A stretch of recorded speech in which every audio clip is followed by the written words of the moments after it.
Alright, what's going on here? I wanted to do this too.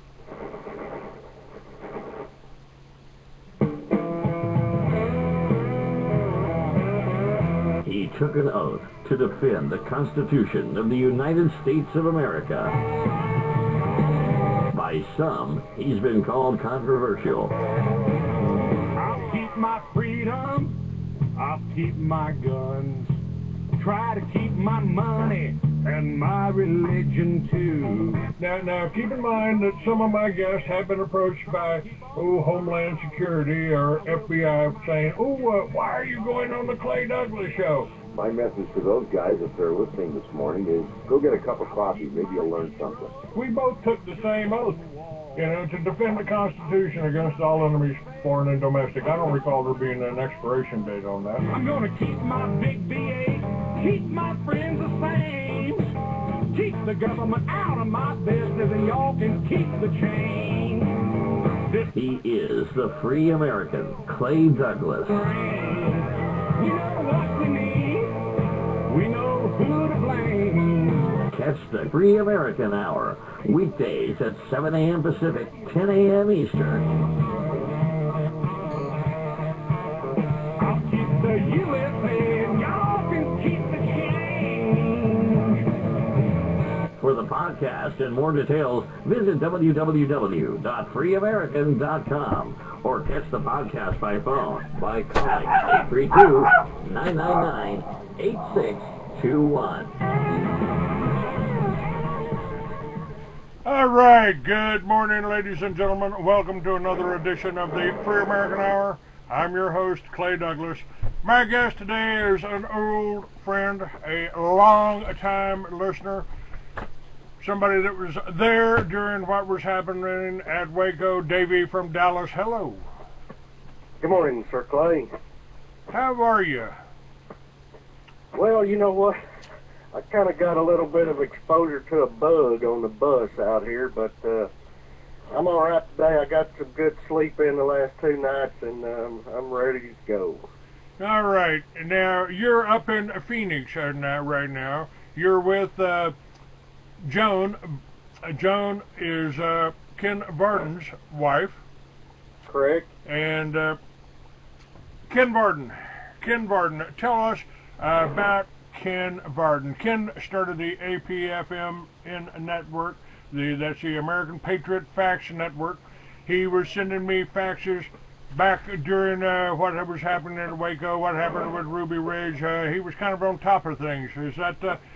Tell me about Ken Vardon. Yes, Clay.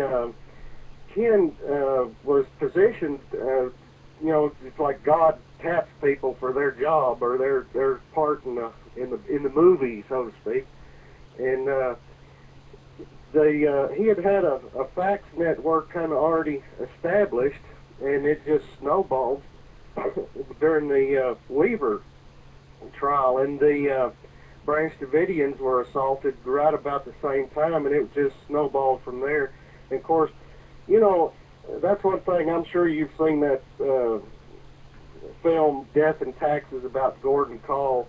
The media, being owned by the same people who print the currency, are just desperate to tell their lies and spread their lies. Of course, they print the currency so they can pay all the little liars out there to run around and lie for them. They own the media. So, when they start throwing words around like anti-Semite and white supremacist and neo-Nazi, I remember seeing, I think it was CBS News, when it was the day that Dickie Weaver was shot in the face. I just come back from a meeting on behalf of the county attorney in West Texas. The so-called FBI were wanting to investigate a religious group in West Texas, and the county attorney asked me to look into it. And I recall going to my grandmother's house, and I was watching the news, and it said, neo-Nazi white supremacist Aunt Randy Weaver, up on top of a mountaintop in northern Idaho, declared war on the United States government. And I thought, by God, he doesn't even have a nuclear aircraft carrier. What's he thinking about, you know? And I mean, come on. Well, you know, I got to stop you there for just a minute, Davey. You've been listening to me for a long time. I've been doing this for a long time, and I've often asked myself and wondered, what does the government? Why is the government afraid? Why is the government attacking me? Why is the ADL attacking me? Why are these people all attacking me for doing what the Second Amendment said we were supposed to do and had a right to do? And I'm just an old biker from Texas, man. What the hell are they worried about? What are they afraid of? What are they scared of? What's going on here? Well, you know, Clay, that gets to the fundamental of the issue, because it really is our language. Our language has been so butchered, and it gets down to the truth. That's the thing about Tom Valentine's piece today on Veterans Today. The truth really does matter. And as long as people are willing to sit there and be lied to, and to pay for lies, and to sacrifice their children and grandchildren to these lying murderers, that calls into question which God we really serve, the God of truth or the God of lies. And the word government for Americans does not mean lying murderers who print currency and go around the world and rape and pillage and plunder and murder people. That simply is inconsistent with good faith.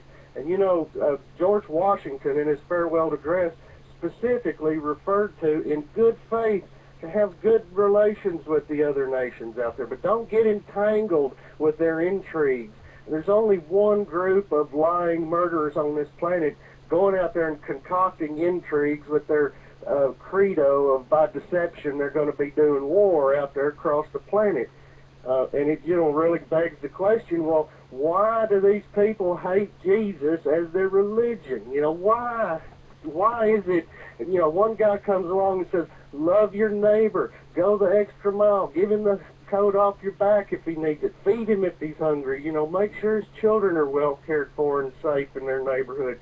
You know, what is it that motivates people to hate somebody that says love your neighbor? I mean, that's really what we're talking about down here on planet Earth, not to mention the United States of America. Come on, people. Is that concise enough? That's pretty concise. You know, I just did a talk here, and I've still got the video up of the talk up. I've got it up on my website.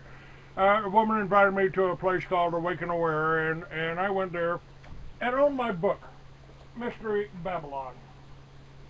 You know, I hadn't read that. I apologize. In Mystery Babylon, I have it on the cover. 2,000 years ago, the Bible told us of the coming of the New World Order as the eighth beast, the mark of the beast, and warned us about the Jews who say they are Jews but are not. Jesus told us that they were liars and of their father Satan. In this book, the past meets the future. And you know, I've got this book. It's for sale. As a matter of fact, for Christmas, folks, you can give a gift to this book by simply sending me a $20 donation. I'll send you the PDF. You can read the whole book. Well, let me ask you this, Clay, just to address the fundamentals. But, okay, well, let me explain this. Okay. This woman wouldn't allow me to use the word Jew because she didn't allow hate. I said, since when hate speech? Since when is calling a Jew, calling a Christian, or calling a Muslim hate speech? They don't want us talking about this, Davey. That's right, and that's just the point, because, I mean, you know, as a historian, I'm desperately interested in finding out when exactly the children of Israel turned into being one tribe called the Jews. I mean, I have yet to find anywhere in the historical record that the children of Israel ever turned into being Jewish or the Jews. And I mean, of course, I can prove what I'm saying. Aren't we the, as far as I'm concerned, I'm an Israelite. I crossed the Caucasus Mountains. They started calling me Caucasian, but I'm still of the descendants of David, of the tribe, of the 12 tribes. Maybe one of them was the tribe of Judah. That doesn't necessarily mean that the tribe of Judah are the Jews of today either, does it? And by the way, what was Tom? I just did. What was the name of Tom Valentine's article? Oh man, I got questionable sources. Great stuff. Josephus, best journalist. It's just fresh today. It had to do with Sorcafall. It had to do with information and Sorcafall. Okay, Sorcafall. Yeah. That gives it to me. Yeah, it's right there. It's number 2 or 3 on the rotation right there at the top left. Yeah. But, he really, Tom had a bit of a medical issue, and that's kind of what started him on his life's quest. And, when you get into looking at how a system works, you kind of have to break it down and understand how each piece fits together. And in the health field, that really is important to understand how our bodies were designed to work, which gets you into nutrition and what you need to stay healthy and why you need rest and proper exercise. All of that works together. And Tom Valentine, I did pull that up. The story is kill the messenger, ignore the message. Don't read that bleeping Tom Valentine. He's a bleeping anti-Semitic and a health nut who used to work with Willis Carto, the RH, the Barnes Review, Radio Free America, Chicago Today. This has been said many times by folks who don't want anyone to test the information I put out. They're doing the same thing to me and been doing that for 20 years. Exactly. They got highly paid attack dogs, not the least of which, of course, is the so-called ADL. But people, average Americans, and I found this out, with Waco, that TV really conditions them, and they have that conditioned response pre-prepared. And, they don't, Davey, what have I been telling you for 20 years? They don't call it programming for nothing. That's exactly right. I mean, it is. And what's sad is that, of course, every decent educator, teacher that went to their classroom, Clay, they would put up on the board, they would put a sign there that said think, okay? And the word thinking really defined is you got to reach a true conclusion. Just take it to simple math. 2 and 2 is 4. If you don't get 4, you're really not thinking, I don't know how else to tell about it other than the fact that you get a boy out on the farm and either he gets the work done right or, he's not thinking right, period. And I mean, people, they, just like I told you, my grandpa said up there in the courthouse looking out over all those people running around like chickens with their head cut off, they can't even grow their own food to stay alive. They can't bait a hook. You heard that song? They can't bait he can't even bait a hook. Listen to that Hank Williams Jr. One time I met a guy down in Mississippi. He was living in a house that Elvis used to have down between Horn Lake and Walls. And I had these tickets to Hank Williams Jr. concert, and I couldn't make it there in Memphis. And I gave them to this guy named Alan down there. But, down there in Mississippi, and that song, The Country Boy Can't Survive, we're not dependent on these mass.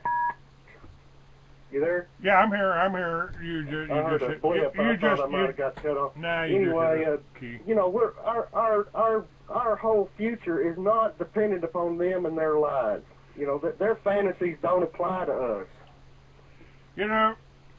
That whole song, Country Boy Can't Survive, led to me publishing my first magazine, High Country Magazine. I may still have a copy around here somewhere. And, was that fun or what? Huh? It was fun. It was fun. I was living up in Northern California, skiing every, at least, for an hour or two every morning. I'd drive up to Lake Tahoe and go skiing. And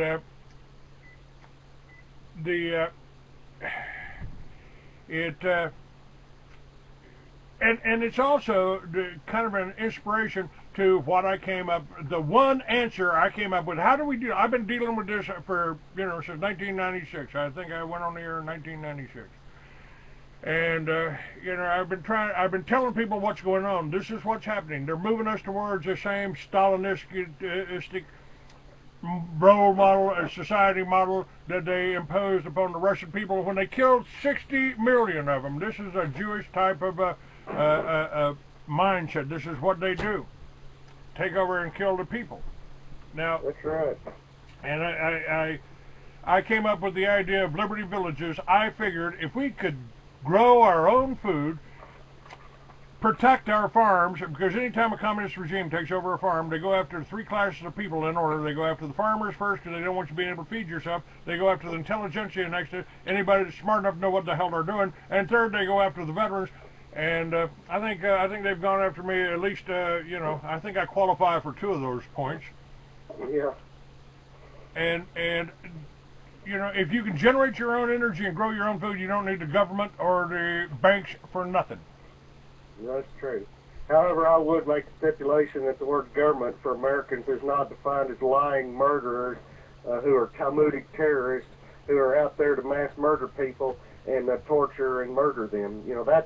The word government for Americans is defined by our historical documents to include the Declaration of Independence, the Articles of Confederation, and the Bill of Rights, which essentially provides that they're our servants. Once they cease being our servants, which, happened essentially in 1860 because the so-called United States government was reformed as a private corporation working for the money interest, the issue is do they serve us? And the answer is hell no. They work for the terrorists who print the currency. That's right. They all work for the banksters. I call them banksters. Right. Carl Klang had it so right on in his songs, why the banksters keep us dumb. Oh, yeah, man. I'm telling you, music is a weapon, Clay. And I used to tell Carl, I said, I'm kind of jealous of you, Carl. You get more in a 3-minute song. You get as much information in a 3-minute song as I can get out in an hour program. One of my favorites is that one, don't be casting your pearls before swine. yeah. I like listening to them hogs rutting in there at CBS, NBC. And he's another one that they went after. So let's bring this up to date. We reminisced a lot. Tell me, Ken Vardon was right in there with us. I was publishing my magazine, which was in every Barnes and Noble in the country back then, folks, before they tried to kill me. And now, what they did when they tried to kill me, they drugged me for 3 months. They tried to the source of the drugs that they were giving me would have destroyed most people's minds. Their only miscalculation was trying to overdose Clay Douglas. And what have they done? They told my family, they told my sons, now don't let him drive. Make sure he takes this medication and make arrangements for long-term care because he may never be right again. So they compromised my family. My family was actually trying to treat me as a prisoner, as a demented old man because of the drugs that had been feeding me. Now, what have they been doing to Ken Vardon?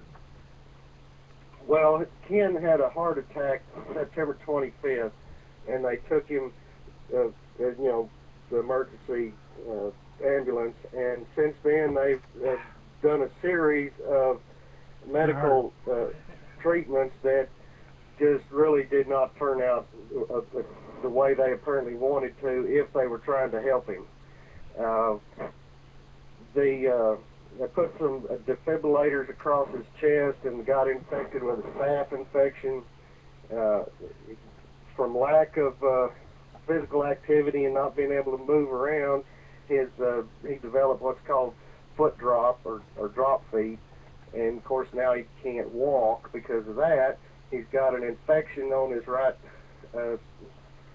toe, his foot, on his right foot, his two toes there, and they apparently, had not treated that appropriately to prevent it from becoming infected. People cannot be criminally negligent and then say, "Oh well, boy, we're doing a good job." This is not acceptable.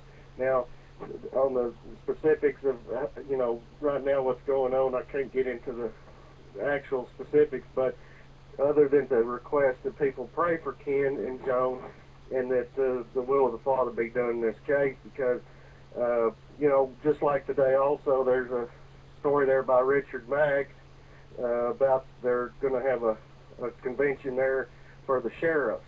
And, you know, Clay, nobody on this planet's perfect. We've all made mistakes and the rest of that. But, you know, if we in good faith come forward and say, let's roll up our sleeves and solve the problem, we can solve the problem. Just like Sheriff Joe here in Maricopa County. He's under heavy attack too. The federal government's trying to come down on him. You know, we got Sheriff Deaver here. I just put on an event for Sheriff Deaver, and they tried to kill that too. I walked into the event on Friday, and somebody came up accusing me of putting out an email saying the event wasn't happening. I said, I didn't put out any email for that. I've got a financial stake in this. Why would I do something like that? Exactly. I mean, and these people, you know, they print the currency. They could pay all their little mind control operatives out here to just go out there and just do all kinds of havoc. You mean like the Al-Qaeda, that took over Libya? And I think, Davey, that they're doing the same thing to Syria.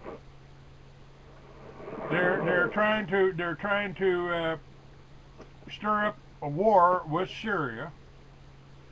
Well, you know, and they did that in Iraq. They did it in Afghanistan, and I believe they are trying to do it here right now with the Occupy movements. Yeah, you know that goes way back too, Clay, to not just the COINTELPRO.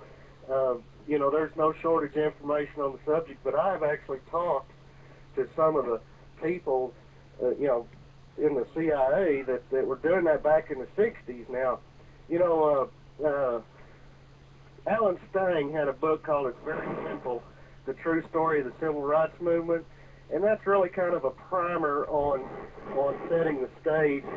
But, you know, when they did Oklahoma City, Clay, they had already printed they'd already written the anti-terrorism legislation they were going to pass after they did the Oklahoma City. And they did Oklahoma City exactly 1 year on the same day as they did Waco, and the whole idea behind that, besides getting the terrorist legislation passed, was that by doing it on Patriots Day, they could take away from the attention that day called to the massacre in Waco. That's right. And they tried to blame me for Oklahoma City. They tried to blame the militias for Oklahoma City. That's true. You know, I mean, they have a lot of what we call chutzpah, and I think Alan Dershowitz is the poster child for that word. The issue is, of course, is what they're really doing. And that's why we're going to talk about the word intelligence, because if people cannot grasp why true information matters, then they have no intelligence. Okay, they're just completely stupid. Well, you know what? Sometimes I got to tell you here, I have moments where my resolve is shaken because of the stupidity of the people. They have dumbed us down. Charlotte Iserbyte was a great guest. She talked about how the schools, the whole education system, was designed to dumb you down, to make you into a good robot, to teach you how to follow orders, to teach you when to punch the time clock, not how to think. And now they're indoctrinating. Right. It's not education, it's indoctrination. We're a global society. We got to love everybody. We got to send everybody money. We got to take care of all those poor people over there that have been left behind by the, the corporate regimes that went in and mined their country for all their natural resources. Well, you know, Clay, really and truly, that's possible if it were left to the people who form the so-called ecclesia. You know what I mean? There's no... You know, the whole issue rests on one false assumption, that there's a shortage of resources on planet Earth. You know, we were talking about Hank Williams Jr. a while ago. Harry Chapin had a song right before he passed away called Sounds Like America to Me. And that's kind of my theme song right now. You know, I can't just sit on the sidelines and watch people being abused. I got to get up and do something about it. And I'll tell you what, straight up, what proves who the children of Israel is who sends the missionaries around the world, who printed the Bible so it could be spread around the world, not as a means to subjugate people, but to liberate people. And that's when Jesus said in John 8:32, he said, "And ye shall know the truth, and the truth shall make you free." And right there they said in verse 33, we never been in bondage. Well, they just convicted themselves right there of not being from any tribe of the children of Israel, period, right there. And that's the issue. The greatest, most liberating thought on the planet Earth is nobody on this planet has to be a Jewish. Nobody. That's now, right. That's the issue today. Let's see. Nobody By the way, let me do a little blurb here. It says at the top of my book, Mystery Babylon, New World Order Unveiled, Israelite Handbook for True Christians. Now, folks, you may be thinking you're a Catholic, you're a Baptist, you're a Methodist, you're a God-fearing. You know, the whole term Judeo-Christianity is an oxymoron. The Jews don't recognize Christ, so how can we have Judeo-Christianity? Unless we've been deluded in believing that the God of the Jews. Now, I've been told that's Satan. That Satan is the God of Jews, because that's who they plan to put on that throne of the one world government in the protocols of the elders of Zion. Now, am I very far off here? That's just the facts of the case, and the fact is that 90% of people who think they're Jewish are descended from the Ashkenazim proselytes, the Talmudic Judaism. You know, the biggest problem we've had in the last 2,000 years is the inability for people to look at the Talmud, the contents of the Talmud. And you cannot be a Jewish on planet Earth if you do not adhere to the teachings of the Talmud and hate Jesus. Now, if you just broke it down to hating Jesus, the fact is, if some guy comes along and says, love your neighbors, love your neighbor as yourself, treat others the way you would like to be treated, go the extra mile, how in the world could anybody say that guy needs to be hated? We need to put him on the cross and crucify him because he's healing the blind and getting the crippled people to walk. You know what I mean? It's kind of my theory here, Davey, that at the Council of Nicaea, they elevated Jesus to God because they didn't want men like you and me aspiring to be the kind of man he was. And he was the first rebel that figured out the problem that we've got to deal with. How do you fight evil without becoming evil? I think Jesus did a pretty good job at it. Well, and he was really, you know, I believe he truly had his father as his father. And you know, but the real issue is, even if you just got a couple wait a minute. Let me stop you right there. What did he say to you? You can do what I do and more. What I've done and more. You can do it. Greater. That's right. And there's only one group, a so-called religion, that hates the Son of God, that hates truth, that hates doing what's right, that hates truth and justice.